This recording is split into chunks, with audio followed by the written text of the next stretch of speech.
Welcome to the Gloves Are Off OT edition. I'm Moses Woldu, and we got a great few topics for you here that we just missed on the show because we just like to talk. Greg Buchanan. Hey, Moses. Not too bad. All right, and Kyle Tapp, of course, former Bobcats assistant. I know you're doing a lot of things with hockey within the city of Lloydminster. Glad to have you on. Thank you. All right, we'll talk about, well, not hockey, baseball. We'll get to baseball now, and Michael Pineda. Now, this, to me, seems like a little unfair. He got suspended, but rules are rules. He got suspended for 10 games for a pine tar that he had obliviously on his neck. And deservingly so within the rules. However, a lot of people are saying, look, you're not really distorting the baseball. You're just getting a better grip on it, much like people say you're using rosin, right? People use rosin. Is that an issue? Do you think pine tar, I know the NBA, Major League Baseball, is looking into this and saying, you know what, perhaps next year we might make it legal. Should they? No. Why not? You're getting a better grip. It's not manipulating the ball. But it's still, you're still putting a substance on the ball that could change the rotation of the ball. What about saliva? Well, you're not supposed to be putting that on the ball there's either. Rosin. There's a lot of things pitchers do.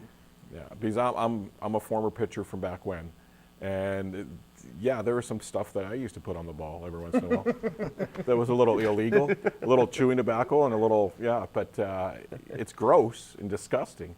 But yeah, it's illegal, and I can't see why they're going to allow it. But I think it'd be, like I said, it's not manipulating the ball. They're not making this thing just all of a sudden dance. It's just to get a better grip.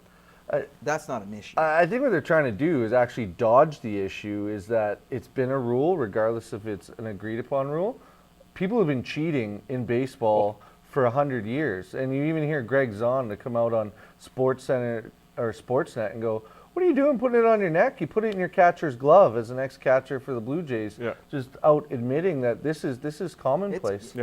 So why not make it legal? And then everyone, if they want everyone's to, doing it anyway. Yeah. He looks so stupid when he comes out in the mountain. And he's got like, I was doing an oil change out in the clubhouse Looked there. Like John Cooke gave him a kiss. And you know what? This is not the first time he's done this, but it was pretty funny. I think he wanted to get caught. I think that's the only reason. Because I don't know anybody who's that foolish. And he just looks like a little kid that came home late, and mom and dad are waiting at the front door. And you go, what did I do? I didn't do it. Okay, I did. All right, well, speaking of guys who have said I didn't do it, or at least are remorseful, is Adam Cooke, but I was going to say Matt Cooke.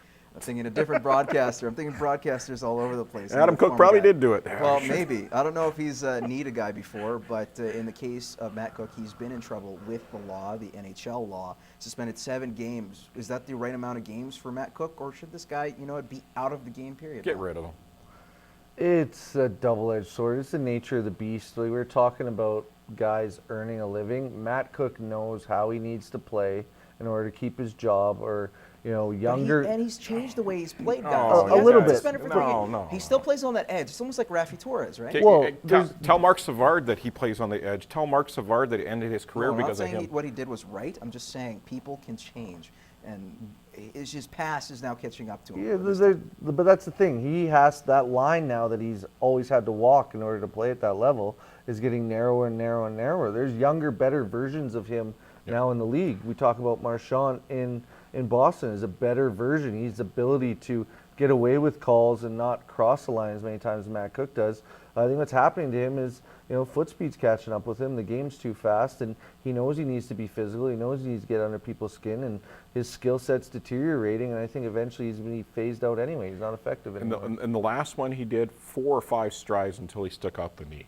Yeah. Like, it was so obvious what he did. Back in his younger days, it wasn't as obvious because he did have better foot speed. Now, he looks like a joke out there.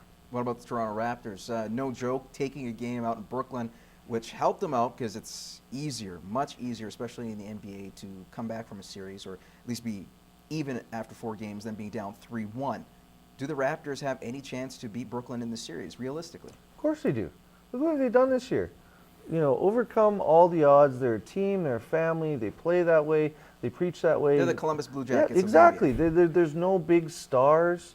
The Brooklyn's best players are a little long in the tooth. They're ripe for the picking, and as long as you make some key shots and continue to defend really well, the NBA is crazy. It's got those 5-minute swings all the time, and if you can manage your emotions and manage the big momentum changes, I think they stand as good a chance as any. I think it's great. It's great for basketball. And you look at how the game of basketball in Canada has progressed, where you have some elite players at the college level now getting drafted to the NBA that are Canadians.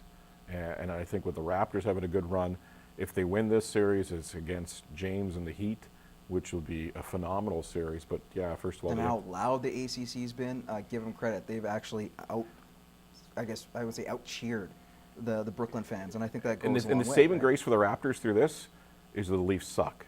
Because if the Leafs didn't suck, how would you have that many how you people? really feel.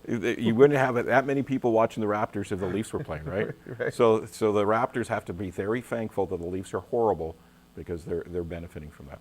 Lastly, very quick, Zdeno Chara, Duncan Keith, Shea Weber, all finalists for the Norris. Who do you have as your winner?